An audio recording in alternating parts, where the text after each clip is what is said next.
Welcome to electrical mind maker YouTube channel. हमारा आज का टॉपिक है डीसी 4 पॉइंट स्टार्टर। इस वीडियो से पहले हमने types of DC motor starter में 2 पॉइंट स्टार्टर, 3 पॉइंट स्टार्टर के बारे में वीडियो बनाई थी। जिन्होंने वो वीडियो नहीं देखे तो मैं इन वीडियो का लिंक डिस्क्रिप्शन बॉक्स में डाल दूँगा, आप वहाँ से देख सकते हो।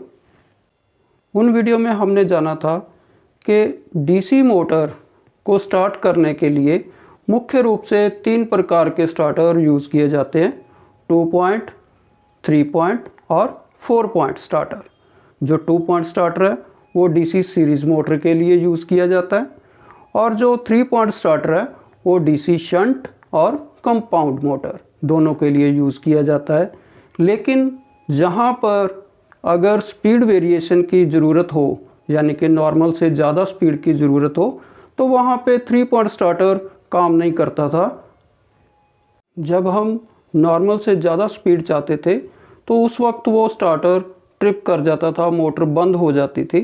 तो उसी स्टार्टर को सुधारा गया है और उसमें कुछ चेंज किया गया है और ये वाला स्टार्टर जो डीसी 4 पॉइंट स्टार्टर है ये भी शंट और कंपाउंड मोटर के लिए यूज़ किया जाता है, जहाँ पर स्पीड वेरिएशन यानी कि नॉर्मल से ज़्यादा स्पीड चाहिए वहाँ पे ये बिल्कुल सही काम करता है। तो आज का वीडियो शुरू करते हैं। DC 4 point starter.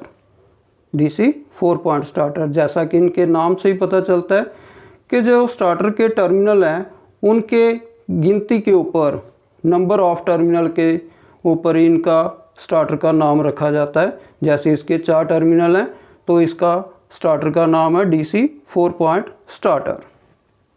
तो जानते हैं कि डीसी 4 पॉइंट स्टार्टर कैसे वर्क करता है। एक डायग्राम और स्टार्टर दोनों हमारे पास है, जहाँ पर हम देखेंगे कि कौन सा पार्ट्स है, कहाँ पर है, कैसे काम करता है, उसके बारे जानते हैं। सबसे पहले स्टार्टर के ऊपर 1 नंबर लिखा हुआ है, जहाँ पे ये रेजिस्टेंस है जिसकी टैपिंग निकाली हुई है, यूरेका वायर की है। स्टार्टर को मैंने ओपन करके रखा है। इसकी बैक साइड के ऊपर ये आपको जो रेजिस्टेंस नज़र आ रही है ये यूरेका वायर की है और इसकी टैपिंग निकाल के हर एक टर्मिनल के ऊपर जो स्टड है सेकंड नंबर पे 2 नंबर है जो स्टड नज़र आ रहा है, 2 नंबर के ऊपर उसके ऊपर कनेक्ट किए गए हैं। ऊपर ये वाला 2 नंबर आ गया। डायग्राम में नंबर 3 पे जे डायरेक्ट स्ट्रिप दिखाई गई है जो हैंडल के साथ कनेक्ट होती है।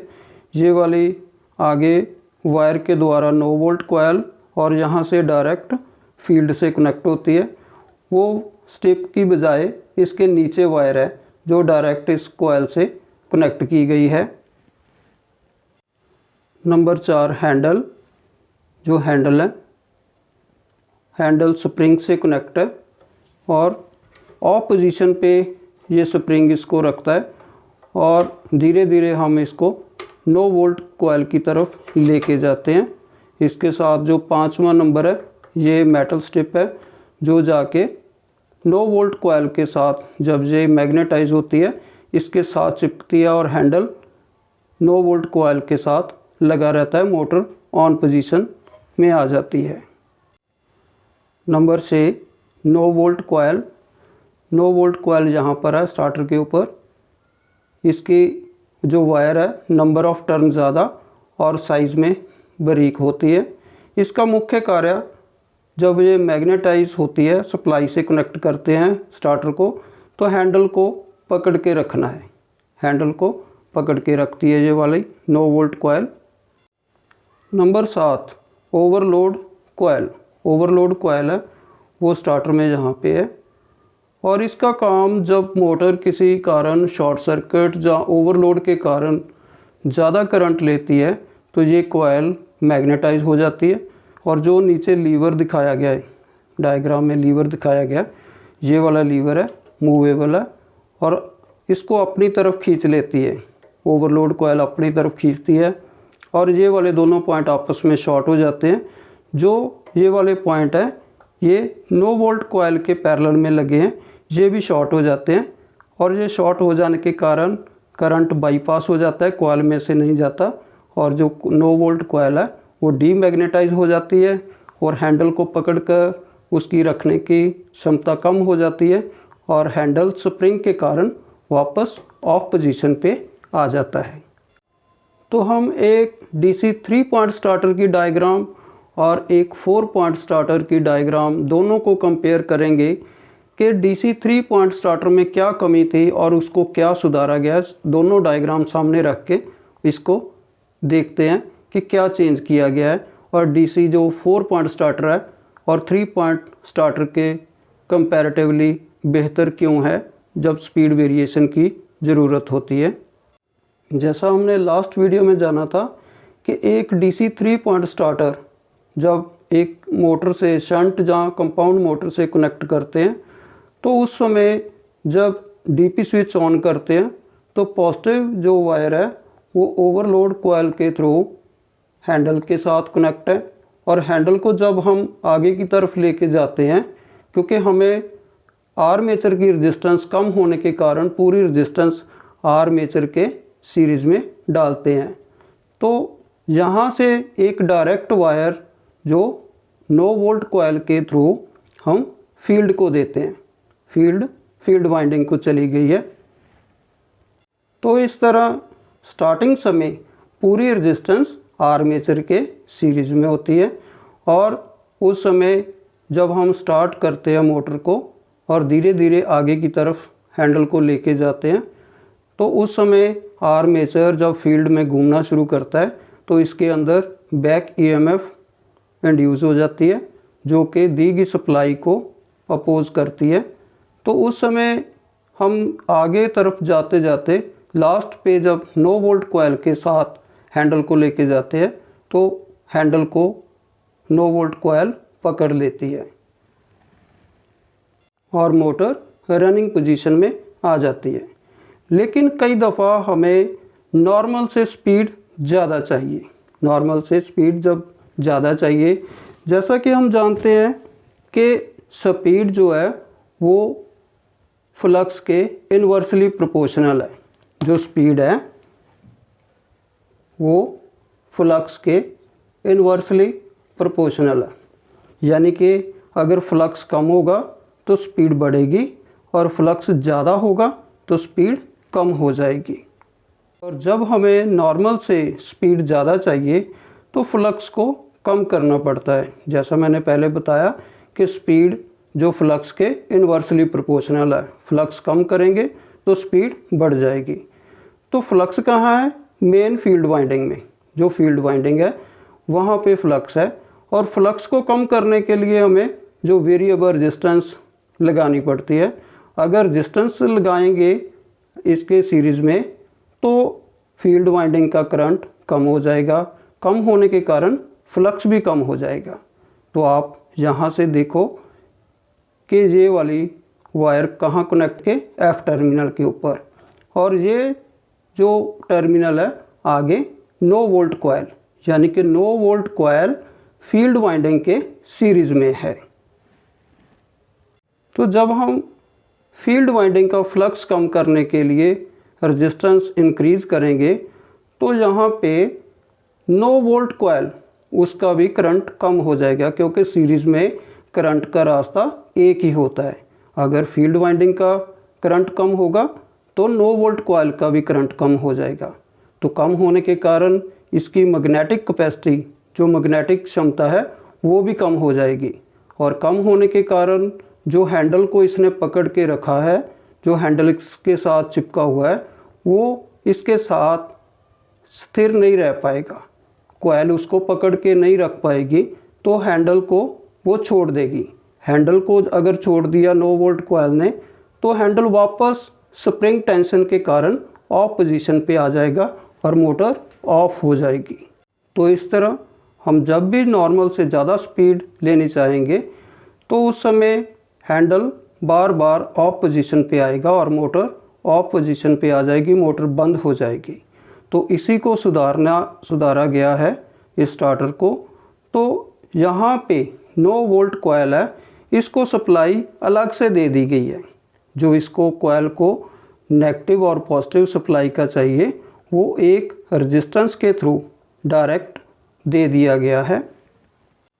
इस DC 4 पॉइंट स्टार्टर में देखोगे कि जो पॉजिटिव है, सप्लाई का पॉजिटिव है, ओवरलोड कॉइल के थ्रू हैंडल के पास, और हैंडल से आगे जब जाएगा तो जहाँ से डायरेक्ट जो पॉजिटिव है वो 9 वोल्ट कॉइल को मिलेगा और साथ ही अलग से फील्ड वाइंडिंग को, और 9 वोल्ट कॉइल को दूसरा जो सप्लाई का सिरा है वो एक रेजिस्टेंस, फिक्स रेजिस्टेंस के थ्रू नेगेटिव के साथ कनेक्ट कर दिया गया है। इससे 9 वोल्ट कॉइल को पॉजिटिव और एक फिक्स रेजिस्टेंस के थ्रू नेगेटिव मिलता रहेगा। अगर हम फील्ड वाइंडिंग को जितना चाहे इसका जो करंट कम कर सकते हैं, एक रेजिस्टेंस, वेरिएबल रेजिस्टेंस या रियोस्टेट लगा के चेंज करते रहेंगे, वो अलग से करंट इसका कम हो जाएगा, फ्लक्स भी कम होगा। लेकिन जो 9 वोल्ट कॉइल है उसको एक फिक्स रेजिस्टेंस के थ्रू डायरेक्ट सप्लाई मिलती रहेगी, और इसी कारण अगर फील्ड का करंट कम होगा, उसका फ्लक्स कम होगा, लेकिन जो 9 वोल्ट कॉइल है वो स्थिर रहेगी, वो उसका जो मैग्नेटिक फील्ड है वो फिक्स रहेगा, और इसी कारण स्पीड चाहे हम नॉर्मल से ज़्यादा लेते रहें और 9 वोल्ट कॉइल हैंडल को पकड़ के रखेगी। दोनों स्टार्टर को आप डायग्राम पे देखोगे तो आपको बाकी जो पार्ट्स हैं वो सेम नज़र आएंगे, बाकी टर्मिनल जो है वो पार्ट्स हैं सेम नज़र आएंगे, सिर्फ टर्मिनल एक अलग से है। नेगेटिव टर्मिनल यहाँ से एक पॉजिटिव सीधा जा रहा है और फील्ड और आर्मेचर का, और 4 पॉइंट स्टार्टर में फील्ड, आर्मेचर और पॉजिटिव के साथ साथ एक नेगेटिव टर्मिनल एक्स्ट्रा है जो 9 वोल्ट कॉइल के साथ भी जुड़ा हुआ है। इसीलिए इस स्टार्टर के 4 टर्मिनल हैं। डायग्राम के पश्चात अगर आप फिजिकली स्टार्टर को भी देखोगे तो सिवाय टर्मिनल, जैसे 3 पॉइंट स्टार्टर के 3 टर्मिनल है और 4 पॉइंट के 4 है, इस डिफरेंस के अलावा आपको जो ऊपर नज़र आ रहे हैं वो सेम पार्ट्स हैं। वैसे ही हैंडल है, 9 वोल्ट कॉइल है, ओवरलोड कॉइल है और ट्रिपिंग पॉइंट है, सेम एक जैसे हैं। सिर्फ जो 9 वोल्ट कॉइल को सप्लाई है 4 पॉइंट स्टार्टर में वो एक फिक्स रेजिस्टेंस, जो फिक्स रेजिस्टेंस अलग से लगाई है उसके थ्रू जो है नेगेटिव के साथ कनेक्ट कर दिया। यही एक एक्स्ट्रा टर्मिनल है जो इस 4 पॉइंट स्टार्टर का चौथा टर्मिनल है। जैसा कि पहले ही बताया कि 3 पॉइंट स्टार्टर भी शंट और कंपाउंड मोटर के लिए यूज़ होता है, और 4 पॉइंट स्टार्टर भी शंट और कंपाउंड मोटर के लिए यूज़ किया जाता है। लेकिन 4 पॉइंट स्टार्टर को हम वहाँ यूज़ करते हैं जहाँ पर हमें स्पीड वेरिएशन की ज़रूरत हो, जहाँ पर नॉर्मल से ज़्यादा स्पीड चाहिए, वहाँ पे 3 पॉइंट स्टार्टर बार बार ट्रिप हो जाता था, और उसी को सुधार कर हमने 4 पॉइंट स्टार्टर जो उसकी स्टडी की है।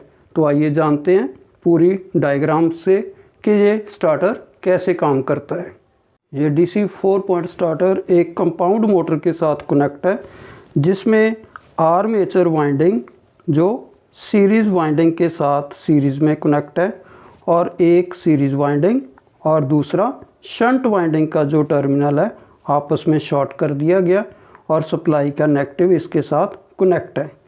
और जो पॉजिटिव टर्मिनल है वो positive terminal overload coil, over coil load से होकर हैंडल, और जब हैंडल को फर्स्ट स्टड से आगे लेके जाते हैं, पहला जो स्टड है वो ऑफ पोजीशन है, जब नेक्स्ट पे लेके जाएंगे यहाँ पर सप्लाई के 2 रास्ते हो जाएंगे,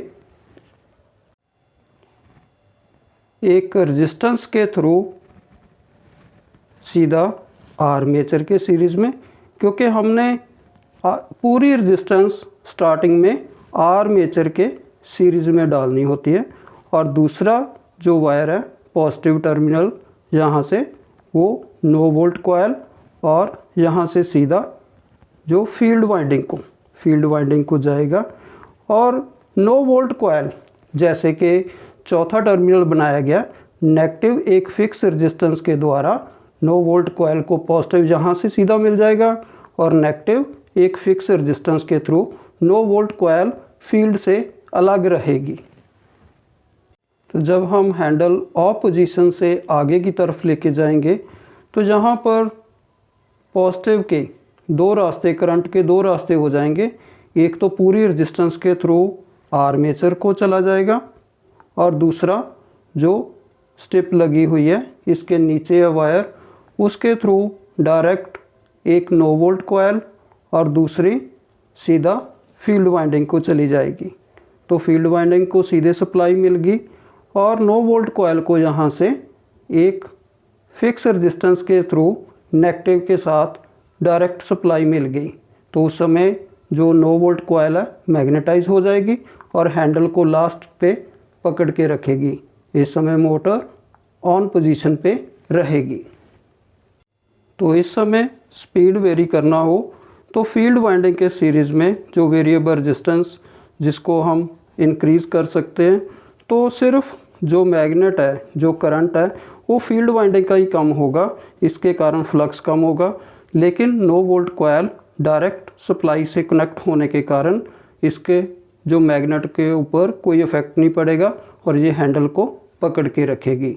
और किसी कारण ओवरलोड या शॉर्ट सर्किट के कारण अगर नॉर्मल से ज़्यादा करंट फ्लो करता है तो ओवरलोड कॉइल है वो मैग्नेटाइज हो जाएगी और लीवर को अपनी तरफ जब खींचेगी तो ये ट्रिपिंग पॉइंट, ये वाला जो पॉइंट है, इसको खींच लेगी, जिसके कारण नो वोल्ट कॉइल शॉर्ट हो जाएगी और हैंडल को छोड़ देगी और मोटर ऑफ पोजीशन पे आके सेफ रह जाएगी। तो इस तरह हम एक शंट मोटर या कंपाउंड मोटर जिसकी स्पीड वेरी करनी हो 4 पॉइंट स्टार्टर के साथ कनेक्ट करते हैं।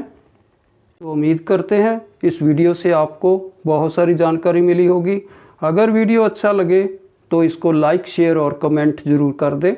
अगर आप इस चैनल पे नए हो तो इस चैनल को ज़रूर सब्सक्राइब करें और साथ अपने साथियों को भी बताएं, ताकि आपके पास इस तरह की जो इलेक्ट्रिकल के रिलेटेड बेसिक आपके सिलेबस के अनुसार वीडियोज़ है उसका नोटिफिकेशन मिलता रहे। वीडियो को अंत तक देखने के लिए थैंक यू वेरी मच।